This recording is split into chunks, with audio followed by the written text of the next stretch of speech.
Welcome to Next in Tech, an S&P Global podcast with a world of emerging tech lids. I'm your host, Eric Hanselman, Chief Analyst at S&P Global, and today we've got a special episode in which we're going to be getting perspectives from Dell Tech World.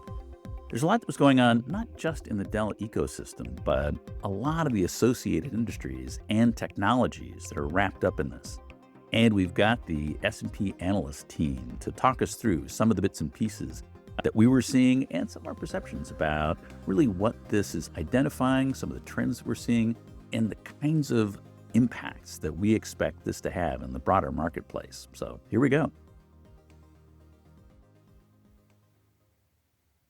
And I'm here with Brian Partridge at Dell Tech World. Brian, what's your take on what's been going on this week? You know, it's been a really great week. They've packed a lot in. And I got to tell you, I've been coming to Dell Tech World for about the past 10 years. This one's felt different. It's felt a bit more consequential, I think, where we are in the AI journey. So from what I've seen and heard, first of all, you got to tip the cap to Dell for the execution that they're displaying across portfolio expansion, ecosystem expansion, and really sort of meeting the market where it needs to be. Key takeaways for me, big focus on sovereign AI, sovereign compute, the move to edge inferencing and private AI for inference workloads. I actually had an opportunity to moderate a session for Dell's OEM ecosystem, and a lot of that was about inference moving to the edge, and then the implications of what comes next with physical AI, and what's the role for the OEM and for Dell to enable those new experiences. This is really this transition that we're sort of hovering on, which is moving from the training world into inferencing and what those implications wind up being. And it's amazing how fast this has all moved. I mean, ChatGPT was 3.5 years ago. We've already been through maybe 2 eras of AI already. And now we're looking at this physical AI era, which is extremely complicated technically to make happen. You've got a lot of fragmentation of devices, data types, a lot of brownfield. So complex challenges, but really amazing opportunity when you think about it. Well, and all you have to do is sprinkle in a little supply chain difficulty into all of this, and that only complicates things all the more. True. But, you know, when you think about supply chain complexity, it's one of those things that does play to Dell's strengths. That's always been a core capability of Dell, and they are using that to their advantage. Their supply chain as well as their scale. No, good points. A lot that's going on here. We'll point you towards a lot of the research that's coming out of our trip here. Thanks, Eric. We'll talk soon. Thanks, Brian. All right. We're here at Dell Tech World, and I've got William Fellows with me to talk about what we've seen and some of the perspectives about what's going on. William, what's the big news? Certainly a lot of AI, but a little bit more beyond that. What's your take? My take is that Dell has hit the jackpot again. Mr. Dell, this just carries on going wave after wave. In the era of AI, Dell is now become a first-class citizen in the way that it really wasn't in the cloud era.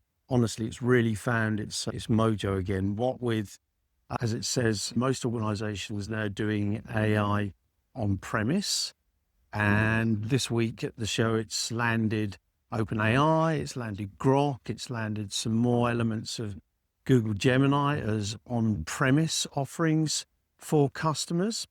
As well as that, the majority of compute that it's selling is now going for inferencing, which is driving more use and more spending. And this company, it barely needs sales because stuff is flying off the shelf. In fact, its pipeline backlog really is attributable to, I guess, what folks are calling the flash apocalypse, that, there simply isn't the amount of memory out there that's required to fulfill the orders. Overall, it's a very promising picture for Dell, but this is built on, now decades of being the preeminent expert in building the supply chain, delivery mechanisms, and all of those things that go along with it. Well, being here in Las Vegas, of course, they put all their chips in on supply chain. And this is, to your point, it's paying off at a point now where in the early stages of this whole shift, we were looking at shortages of GPUs, Well, now, of course, with all the memory concerns, everything else that's going on here, it's become that much more critical to be able to manage that. And that really seems to be the thing that is paying off, or at least generating such a big payout. Exactly. Keeping in Vegas terminology, in terms of being able to actually deliver infrastructure, to be able to feed what is this seemingly insatiable appetite for AI infrastructure. But also, if we take a look at some of the ecosystem around it, some of the software capabilities, some of the rest of this, you mentioned that they're now looking at what had been cloud-only approaches, Gemini, starting to put some of this on-prem. That starts to open a whole set of interesting doors and some new directions. Absolutely. And of course, the thing that's not apparent here, that's really the existential threat that it has but that's all under its ability to command, because it's been the owner and the keeper of that universe for so long. Whereas we used to come to these events and it would be, well, what is going to be the impact of AWS and Google and all the rest of it? Well, all of that stuff has kind of, moved to the sides now, and really the game in town here is meeting the need specifically for all this. That's not to say that it hasn't made some missteps and some wrong acquisitions along the way. And if we want to think about, for example, here at the event, I think Dell is now stepping up with a new kind of expertise in the software domain, which it previously hasn't had, or it's done a good job in terms of talking the talk about it, but never walking the walk. And now we're seeing some of the fruits of its own expertise and some of its smarter acquisitions now coming to the surface. And I'm thinking in particular here of the Dell automation platform, for instance. We've talked about all these components. That's whether it's the infrastructure, the GPUs, the AI factory, and then all of the third-party system software and layers that are on it. Well, now you can put all that together and manage it with this emerging thing that they call the Dell automation platform. And I think they've done actually a pretty good job, since the acquisition of Cloudify, which is really forming the basis of this. And they're going to gradually move their customers who've been using this historical Cloud IQ product, which nonetheless has served extremely well. It's got 20,000 customers. They're all going to be able to have access to this new platform. Well, and I think that the promise of AI has always been this piece that is, that it's going to help with automation. It's going to help with all the other capabilities around this.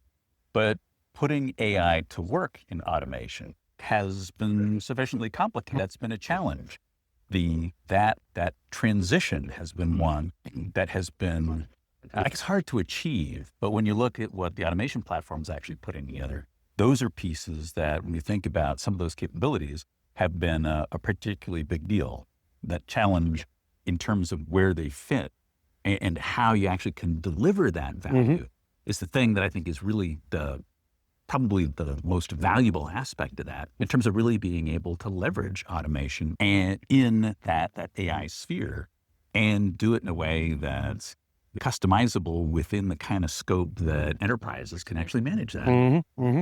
Absolutely. And of course, they're being clever about it, because they're going to allow organizations to plug in things that are already familiar to them around policy, around guardrails, around data classification. You get to actually bolt up the stuff you got with all the AI goodness top of it.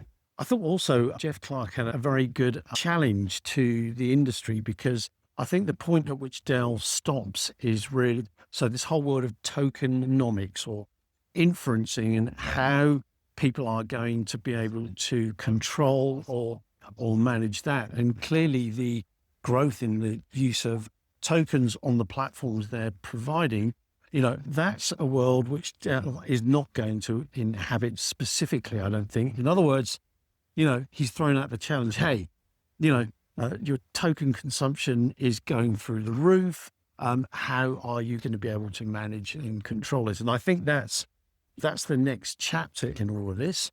I don't think that Dell is equipped at the moment to actually provide that. And I'm not sure that it actually wants to, but that's certainly where it acknowledges the industry is going to have to go to help out. Well, because we've been through this process, and I guess maybe it's a sign of the level of maturing we get, but we've been through this process in cloud with FinOps.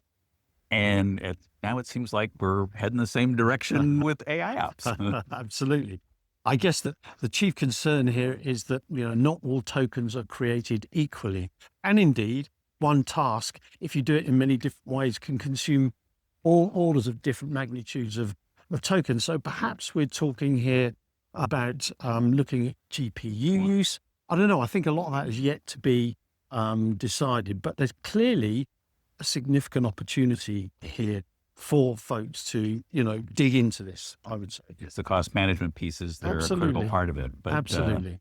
Wow, a lot to dig into, but so much more that I'll encourage our listeners to take a look at the research that we're putting together on this. More to come. Thanks, Eric. Thank you. And I'm here with Henry Baltazar. Henry, what's your take on everything we've been seeing here at Dell Tech World? Well, thanks for having me, Eric. As a typical Dell Tech World, a lot of the storage platforms took front and center, especially I think the big launch for them this week was the PowerStore Elite, which is basically their fastest growing platform. And with the new benefits, they're going up to higher performance, higher efficiency. And obviously that's going to be way more important, especially with people struggling with cost of storage and high data growth and all these different issues. Even availability. It's got to be higher efficiency, and people are trying to squeeze as much value as possible. So these type of upgrades, while we see them all the time, are more necessary than ever.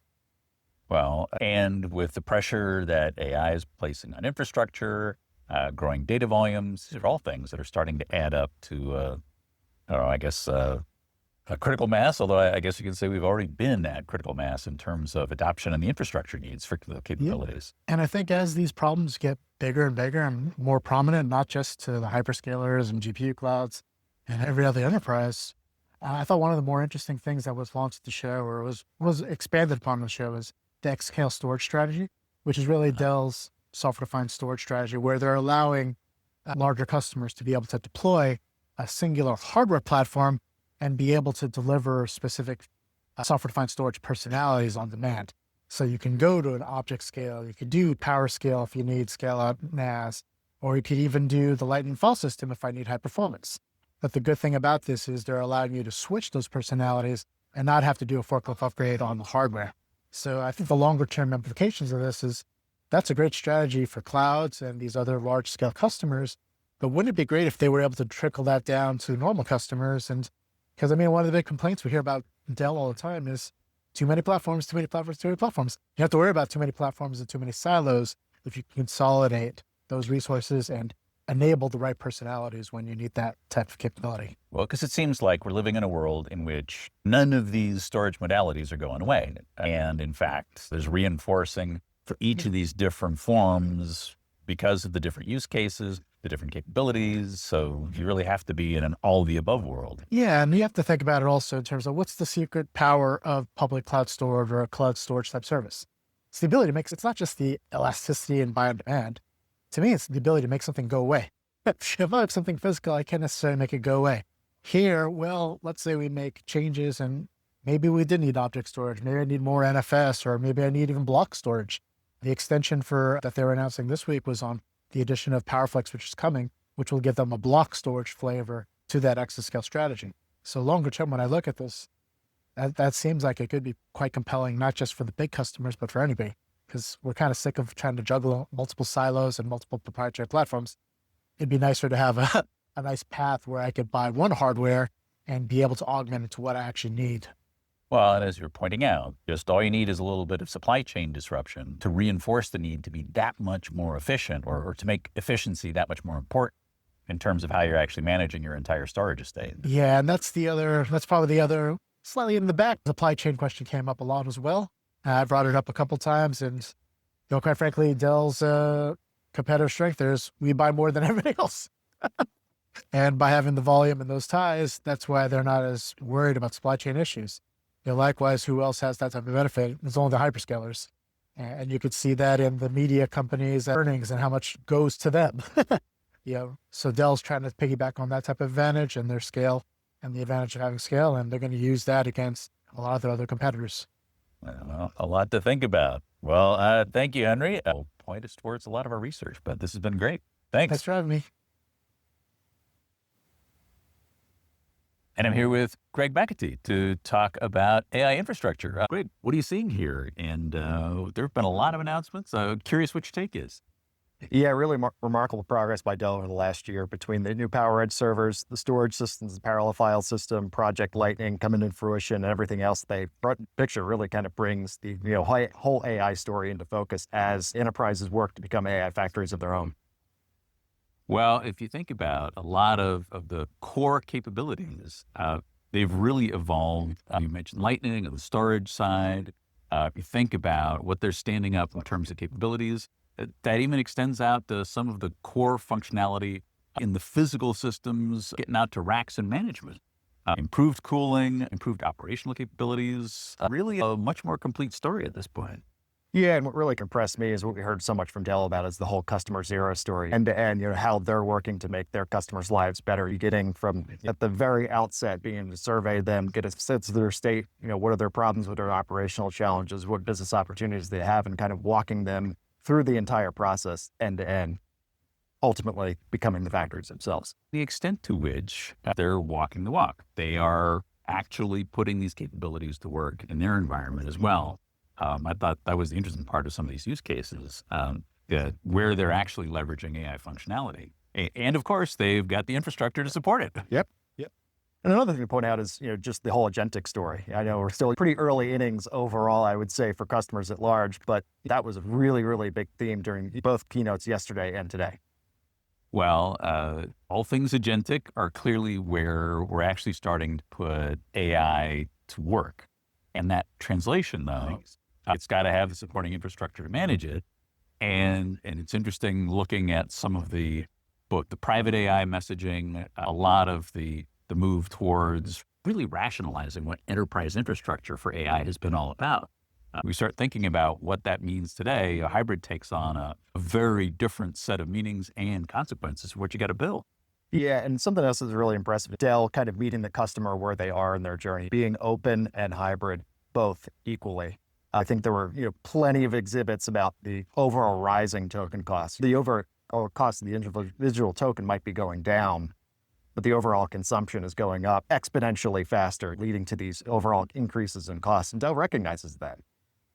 Not to go right back into talking about Jevons paradox again, but it's the move towards making per token costs lower, raising consumption. I wonder whether or not we're getting towards a point at which concerns about cost start to do the same kind of things that we did in cloud and do sort of a FinOps, or at least an operational cost management kind of approach.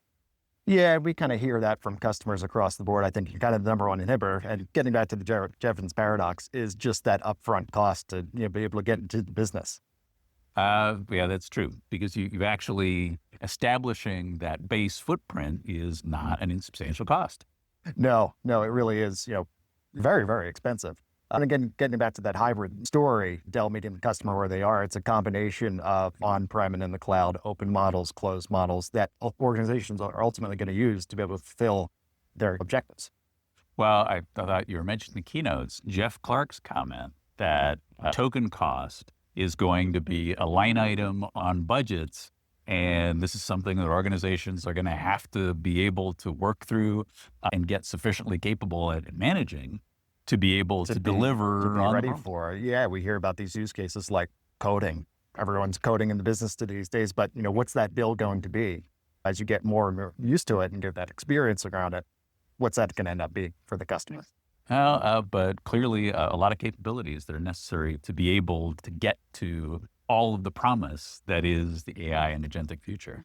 Yep, that's just one part of the story. We'll certainly see how it plays out as organizations gain more experience using these technologies. But, definitely really Dell was on the nut, identifying that in both keynotes. Well, a lot of good things. All right, well, so much more to see, but links to the research below. So thanks, Greg. Thanks, Eric. That's a great set of perspectives from the team, and I'll add my take as well. When you think about the many announcements that have taken place, for me, one of the most impactful is the Dell automation platform. And it's not about the issues around automation. I think the ecosystem integration pieces around this are really important and impactful. But the bigger part relates to some of the issues around tokenization and the token economics or tokenomics that we've been talking about. And the idea that automation plays a key role in the way in which we manage costs in the age of AI. To be able to automate the process of selecting the appropriate models and appropriate token costs for the particular workload that's being accomplished, and to be able to schedule that, to be able to manage it, and be able to handle some of those challenges in terms of how all of this really gets delivered in a much more cost-aware environment. We've had the movement towards FinOps in cloud capabilities, where we need to be able to head towards that in the AI age as well. But that's it for this episode of Next in Tech. Thanks to our audience for staying with us. And thanks to our production team, including Sophie Carr for On Mediation, Kira Smith, and Dylan Scheibel on the marketing and events teams. I hope you'll join us for our next episode, because there is always something next in tech.